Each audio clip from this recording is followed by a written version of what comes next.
स्थानीय निकाय चुनाव के संबंध में आपको जैसा कि बताया गया था, परसों इसकी अधिसूचना जारी कर दी गई है आरक्षण की। आरक्षण की जो अधिसूचना है उसमें 6 तारीख तक 6 तारीख की 6 बजे शाम तक आपत्तियां दाखिल करने का समय दिया गया है। जो आपत्तियां आएंगी उनको 1-2 दिन में हम लोग उसका निस्तारण करेंगे और उसके बाद। क्या आप अपने बच्चों को IAS, IPS, डॉक्टर या इंजीनियर बनाना चाहते हैं? तो उसकी बुनियाद को मजबूत करने के लिए क्या आप चाहते हैं कि आपका बच्चा CBSE पैटर्न पर मबनी तालीम हासिल करे?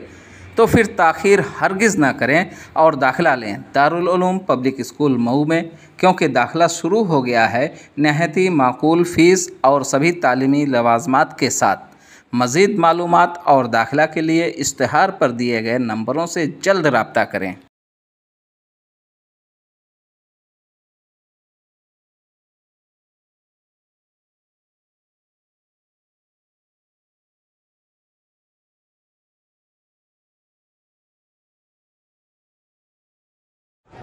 स्थानीय निकाय चुनाव को लेकर आपका विभाग क्या कर सूचना कब तक जारी होगी? स्थानीय निकाय चुनाव के संबंध में आपको जैसा कि बताया गया था, परसों इसकी अधिसूचना जारी कर दी गई है आरक्षण की। आरक्षण की जो अधिसूचना है उसमें 6 तारीख तक 6 तारीख की 6 बजे शाम तक आपत्तियां दाखिल करने का समय दिया गया है। जो आपत्तियां आएंगी उनको 1-2 दिन में हम लोग उसका निस्तारण करेंगे और उसके बाद आरक्षण वाली जो सूची है वो चुनाव आयोग को दे दी जाती है। उसके बाद का पूरा कार्यक्रम, कितने चरण में चुनाव होंगे, कब कब चुनाव होंगे, कब किन जिलों में होंगे, ये सारा का सारा जो विषय है वो चुनाव आयोग की परिधि में आता है। उसके बाद का सारा निर्णय चुनाव आयोग करेगा। उसके बारे में कुछ कह पाना बड़ा मुश्किल है। 62 निकाय हैं, लगभग 28-30% की आबादी हमारे नगर निकायों में रहती है।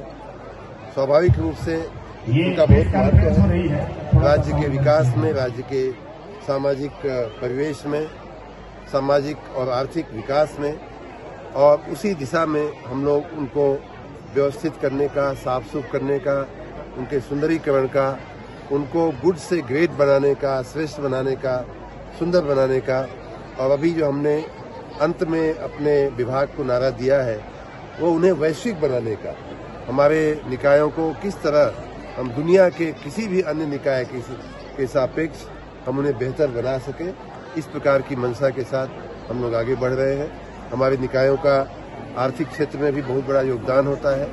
अर्थव्यवस्था की लगभग 65% उसमें योगदान GDP में नगर निकायों का होता है। उस दृष्टि से भी उनका बहुत महत्वपूर्ण योगदान है।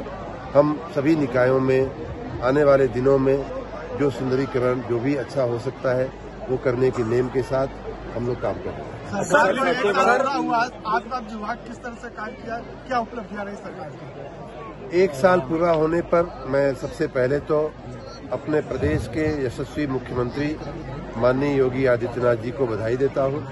उनके 6 वर्ष के कार्यकाल में बहुत अच्छे कामों की उपलब्धियां हुई हैं, बहुत अच्छे कामों की शुरुआत हुई है। पिछला जो 1 साल उनके जो द्वितीय कार्यकाल का जो पिछला 1 साल गया है, उस कार्यकाल में भी हमने उनकी योजनाओं को, उनकी जो मंशा थी, उनकी भावनाओं को आगे बढ़ाने का प्रयास किया है।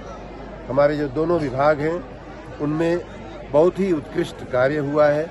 अभी मैं रास्ते में था तभी मुझे जानकारी हमारे विभाग के लोगों ने दिया कि इस वर्ष, मतलब जो गया वर्ष हुआ है, उसमें जो बिजली का उत्पादन हुआ है वो अभी हम प्रेस नोट आप लोगों को भिजवा रहे हैं, लेकिन जो बिजली का उत्पादन हुआ है वो पिछली साल की अपेक्षा 13% से ज्यादा अधिक हुआ है। इतना ही नहीं, पिछला जो रिकॉर्ड था वो भी टूटा है। 39,000 से ऊपर मिलियन यूनिट्स का हमारा उसका बिजली का रिकॉर्ड। तो इस प्रकार के कई क्षेत्रों में एक तरफ हमारा प्लांट लोड फैक्टर बढ़ा है, दूसरी तरफ हमारा जो ATC लॉस जिसको बोलते हैं, टेक्निकल और कमर्शियल लॉस जो है वो घटा है। तो इस प्रकार जो अच्छी चीजें थी उनको बढ़ोतरी हुई है, जो कमियां थी उनको घटाने का काम हुआ है। कुल मिलाकर के हमारे प्रशासन में, ऊर्जा विभाग के प्रशासन में बहुत ही सक्षम कार्य हुआ है। उसी प्रकार नगर निकायों में भी आप देख सकते हैं कि दैनिक सुबह 5 बजे से उठ करके 8 बजे तक के बीच में सफाई। आजमगढ़ के लोग जो है बिजली कटौती से काफी परेशान रहते हैं, इसके लिए मतलब क्या होने वाला है? आजमगढ़ के सहित पूर्वांचल की बिजली की व्यवस्था को दुरुस्त करने के लिए, एक बहुत ही पूरे राज्य की व्यवस्था को दुरुस्त करने के लिए 17,000 करोड़ के खर्च से अभी हमने एक योजना RDSS योजना चालू किया है। उस योजना के बहुत अच्छे परिणाम आने वाले दिनों में आएंगे। जहां कहीं जर्जर तार थे, जर्जर खंभे थे, इस तरह की जो पुरानी हमारी थोड़ी व्यवस्थाएं थी, इन्हें बदलने की, नवीनीकरण करने की जो आवश्यकताएं थी, उनको हम लोग नया कर रहे हैं, नवीनीकरण कर रहे हैं। और मैं आशा रखता हूं कि आने वाले दिनों में बिजली की व्यवस्था आप उससे पूरी तरह से संतुष्ट होंगे, उस प्रकार की हो जाएगी। बिजली बिल की को भी क्या हिस्सेदारी दी जाएगी टिकट को लेकर के? क्या उसमें जो संविधान की, कानून की व्यवस्था है, उस परिधि में जो सभी वर्गों को जो आरक्षण की व्यवस्था है, चाहे वो अनुसूचित जाति के हों, चाहे अनुसूचित जनजाति के हों, चाहे OBC के हों, उनकी व्याख्या करना हमारा काम नहीं है। जो व्याख्या संविधान में हुई है, जो मुसलमान हो या हिंदू हो, जो उस व्याख्या में आते हैं, उनको संपूर्ण आरक्षण देते हुए ही ये आरक्षण की अधिसूचना जारी की गई है। किसी वर्ग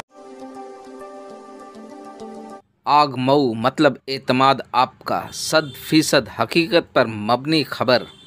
हर खबर जांच परख कर बेबाक और बेदाग, आज़ादाना और मुंसिफाना। तो देर किस बात की, अभी सब्सक्राइब करें आग मऊ और देखते रहें सच्ची खबर हमारे YouTube चैनल आग मऊ पर।